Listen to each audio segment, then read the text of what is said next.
RTV app వార్తల్ని క్షణాల్లో చదివే అవకాశం ఉంటుంది. ఒక న్యూస్ పేపర్, ఒక టెలివిజన్ ఛానల్ మీ చేతుల్లో ఎప్పుడూ ఉంటాయి. సిరిసిల్లలో నేతన్నల పరిస్థితి రోజు రోజుకు దిగజారుతుందని ఆవేదన వ్యక్తం చేస్తూ 24 గంటల దీక్ష ప్రారంభించారు సిపిఎం స్టేట్ కమిటీ సభ్యుడు స్కైలాబ్. దీనిలో భాగంగా ఇప్పటికైనా కేంద్ర ప్రభుత్వాలు స్పందించి నేతన్నలకు ఇవ్వాల్సినటువంటి సబ్సిడీ ఇతరత్ర అవకాశాలు మెరుగుపరచాలి అని చెప్పి డిమాండ్ చేయడం జరిగింది.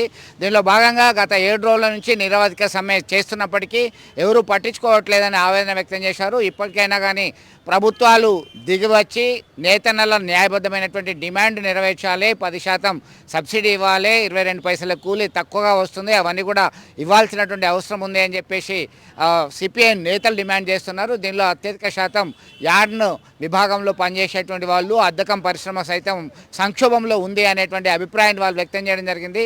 గత కొంతకాలం నుంచి సిరిసిల్ల పవర్లూమ్ పరిశ్రమ ఇబ్బంది పడుతుంది, సంక్షోభాన్ని ఎదుర్కొంటుంది. ఇప్పటికైనా ప్రభుత్వాలు తీరు మార్చుకోవాలని చెప్పేసి డిమాండ్ చేస్తున్నటువంటి పరిస్థితి ఒక్కసారిగా చూడొచ్చు. నేతన్నలు 24 గంటల దీక్షను సిరిసిల్ల అంబేద్కర్ విగ్రహం వద్ద చేపట్టారు.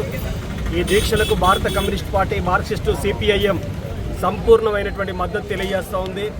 ప్రధానంగా వాళ్ళు పెట్టినటువంటి డిమాండ్స్లలో గొంతెమ్మ కోరికలు లేవు. బంజారా హిల్స్లో బంగ్లా కావాలని అడగలేదు, లేకపోతే హైదరాబాద్ జూబ్లీ హిల్స్లో ప్లాట్ కావాలని చెప్పేసి అడగట్లేదు. ప్రభుత్వం గతంలో తీసుకున్నటువంటి ఒప్పందం ఏదైతుందో ఒప్పందాన్ని అమలు చేయాలని చెప్పేసి కోరుతున్నారు. ఈరోజు ఆ ఒప్పందాన్ని అమలు చేయట్లేదు.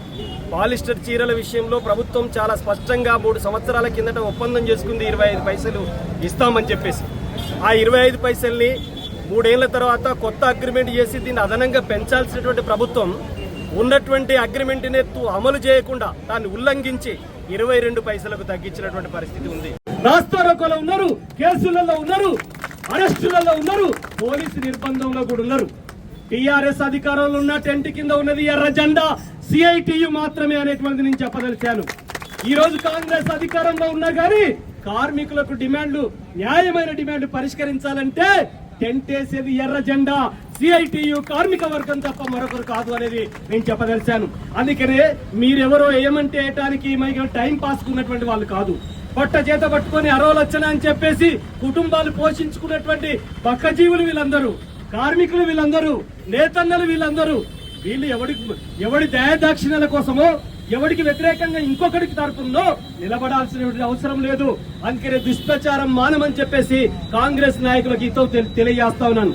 ఈ సిరిసిల్ల గడ్డ మీద కార్మికులకి ఏ కష్టం వచ్చినా అండగా నిలబడ్డది ఎర్ర జెండా, సిఐటి మాత్రమే అనేటువంటి నేను చెప్పదలిచాను. పరిష్కరించాలని కోరుతూ పవర్లూమ్ కార్మికులు చేస్తున్నటువంటి ఈ ఆమరణ నిరాహార దీక్షకు భారత కమ్యూనిస్ట్ పార్టీ, మార్క్సిస్టు, సిపిఎం 24 గంటల నేతన్నల దీక్షకు సిపిఎం పార్టీ సంపూర్ణమైనటువంటి మద్దతు తెలియజేస్తుంది. కార్మికులకు అండగా నిలబడుతుందని చెప్పేసి హామీ ఇస్తున్నాము.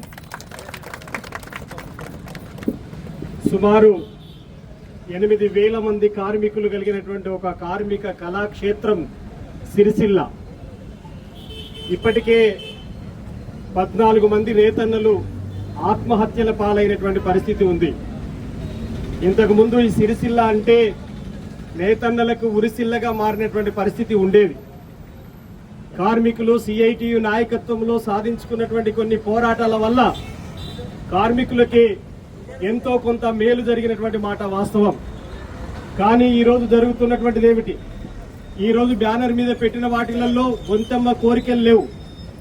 గతంలో పాలిస్టర్ చీరల విషయంలో జరిగినటువంటి ఒప్పందం ఏదైతే ఉందో ఆ ఒప్పందాన్ని సంపూర్ణంగా యథావిధిగా అమలు చేసేటువంటి పరిస్థితి లేదు.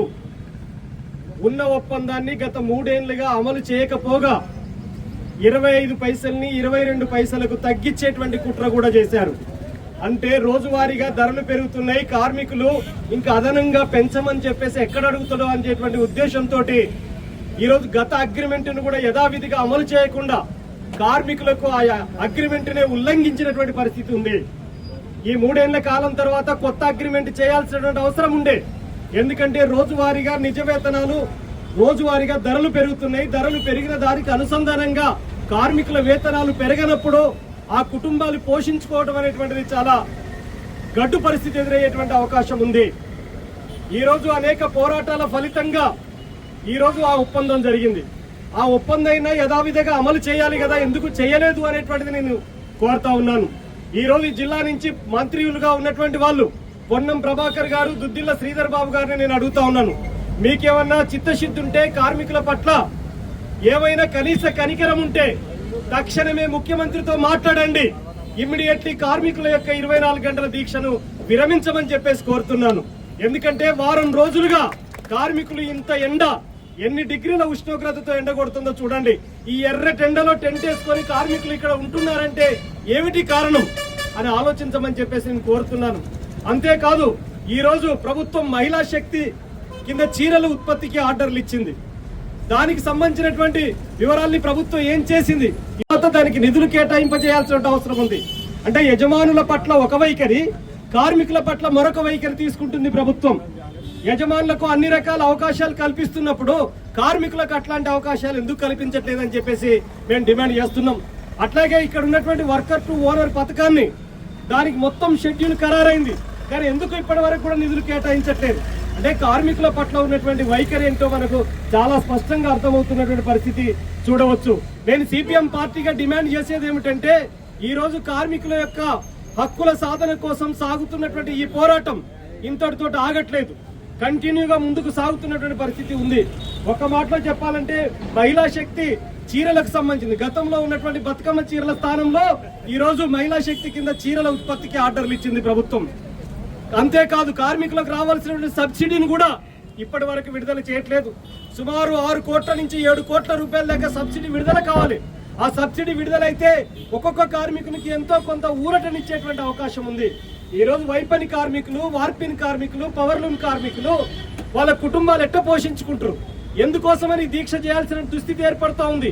ఇది ఈ రోజు ప్రభుత్వమే నెట్టేసి, దీక్షలకు కార్మికులు నెట్టేసింది ప్రభుత్వమే అని చెప్పేసి నేను కోరుతా ఉన్నాను. ఈ జిల్లాకు ప్రాతినిధ్యం వహిస్తూ ఎంపీగా ఉంటూ కేంద్ర మంత్రిగా కూడా ఉన్నాడు బండి సంజయ్ గారు.